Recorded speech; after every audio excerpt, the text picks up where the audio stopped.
It doesn't matter whether the cat is black or white, as long as it can catch the mice. Worshipful Master, brethren, and honored guests, some of you might think that this simplistic quotation comes from Donald Trump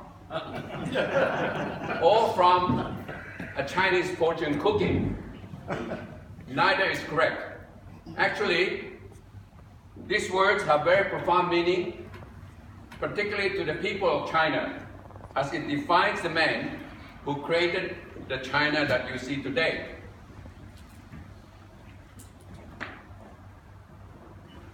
In January 1980, shortly after China opened its so-called bamboo curtain to the world, I was among 50 foreigners in a tour group visiting China for the first time.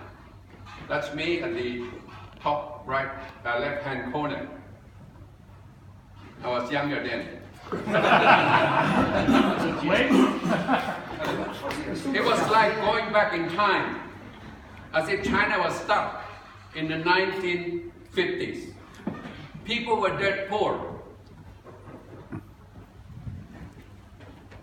Once beautiful buildings were in a state of disrepair.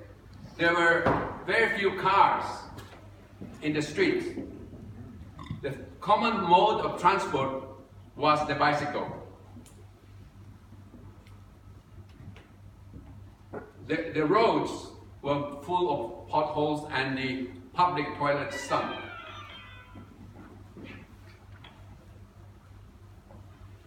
There were no beautiful women, as they all looked like men, wearing the same Mao jacket with trousers, with no makeup and short hair. China then was poorer than the poorest of Southeast Asian nations, including my home country, the Philippines. However, today, people marvel at the economic achievements of modern 21st century China. Since my visit in 1980, China's economy per capita has grown 9,000%. It has produced a vast middle class and lifted more than 800 million people out of the poverty line. You can see there that it has the highest. Perhaps that's the biggest reduction of poverty in human history.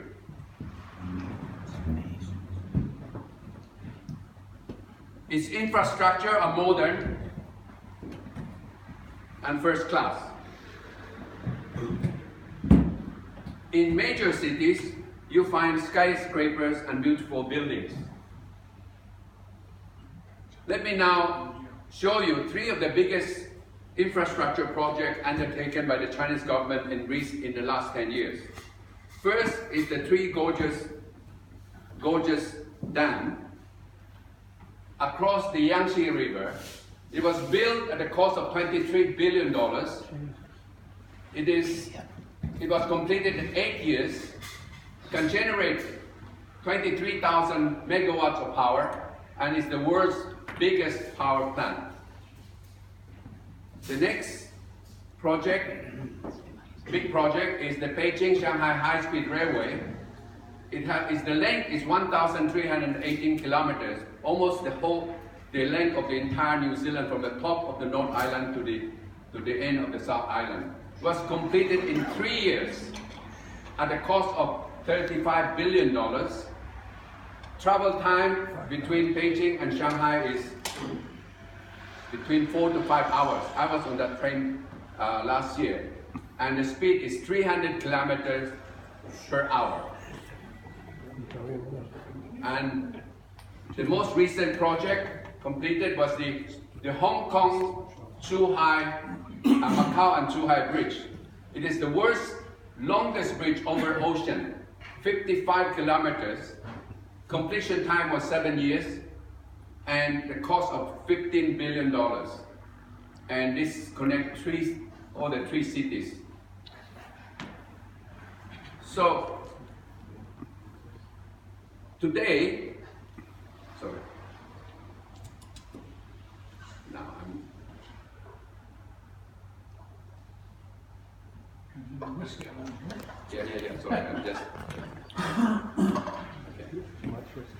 Today, Chinese tourists are the biggest source of tourism all over the world. And there are 700,000 Chinese students studying in overseas universities. Since 2014, China's GDP has surpassed that of the United States, using the purchase price parity basis of currency.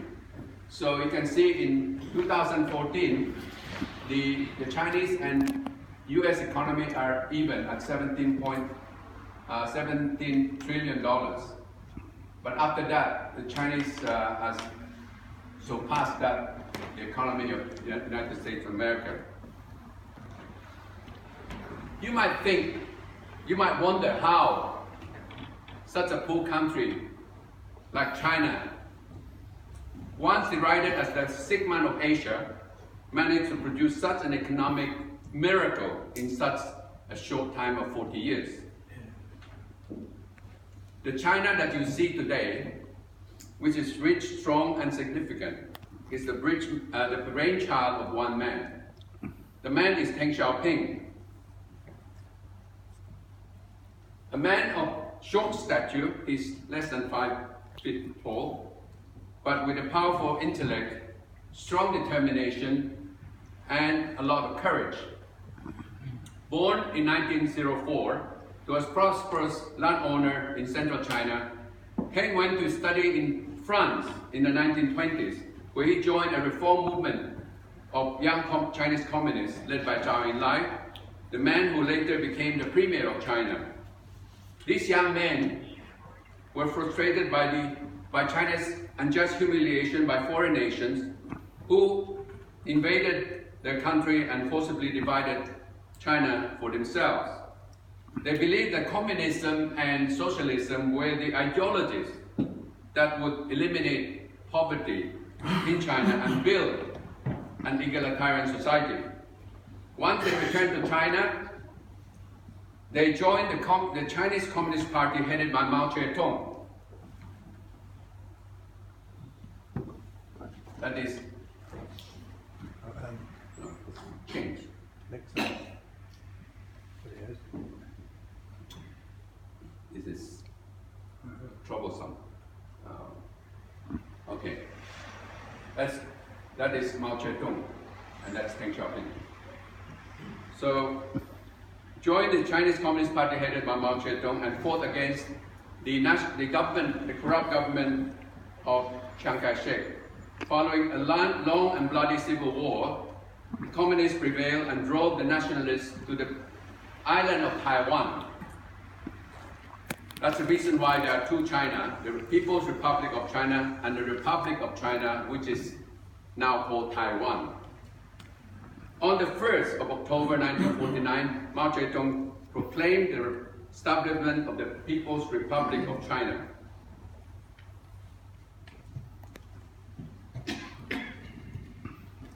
Deng Xiaoping quickly rose through the ranks of the Communist Party and became its party secretary, the number 2 man in the government in 1955. These pragmatic ideas for economic development, however, got him into trouble, often in trouble with Mao.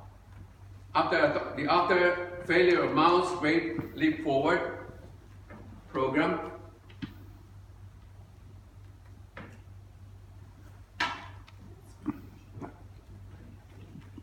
wherein an estimated 30 million people died of hunger, Teng proposed major reforms such as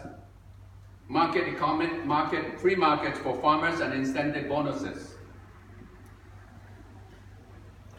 Almost immediately, he was denounced as the capitalist roader and held under house arrest and was exiled to the provinces. He was given the demeaning job of a toilet cleaner in a factory. His older son was thrown out from the first floor of the building and became paraplegic. Fortunately, his mentor, Zhou Enlai, managed to get him back to the party good graces in 1973. And in 1976, after Mao's death, Deng Xiao Ping and his supporters returned to power. Upon taking charge, Deng realized that to save China, radical changes were needed. On his visit to Singapore, he was astounded to find that Singapore, a tiny island nation with no natural resources and with a population of 2.5 million, had become more prosperous, more modern and sophisticated than many of its larger Asian neighbors. So upon his return to China, Deng made a shattering and bold declaration to the Chinese Communist Party. Socialism and market economy are not incompatible, he said. And that statement is blasphemy to the Communist Party. And he also said to the Chinese people, it doesn't matter whether the cat is black or white as long as it can catch the mice. So with these remarks, China embarked slowly on the road to capitalism. So first came the Special Economic Zone in China's coastal region. So you can see there, Zhuhai, Shenzhen, Shantou, Xiamen, Shanghai, and Beijing. The biggest one of them at first was Shenzhen, which used to be an agricultural town of 60,000 people, and now it's a metropolis of 10 million people. And its economy is $300 billion, which is larger than Ireland, New Zealand, and Singapore.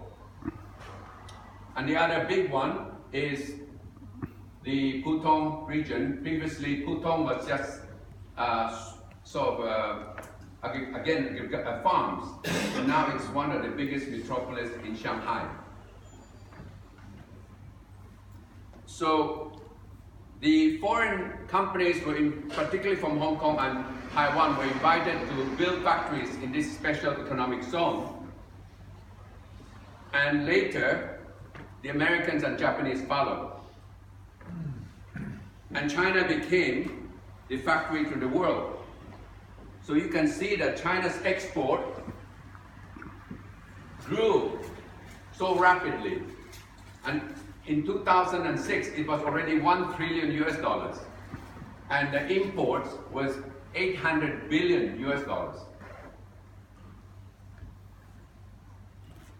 And Deng also abolished the communes under which Mao had brought China to its knees and allowed farmers to cultivate family plots. So as a result, the grains harvest production increased. So China had enough food to sustain its people. And even though the agriculture, the area planted for planting, the area used for planting remains steady, the grain production increased. And also, China imposed very strong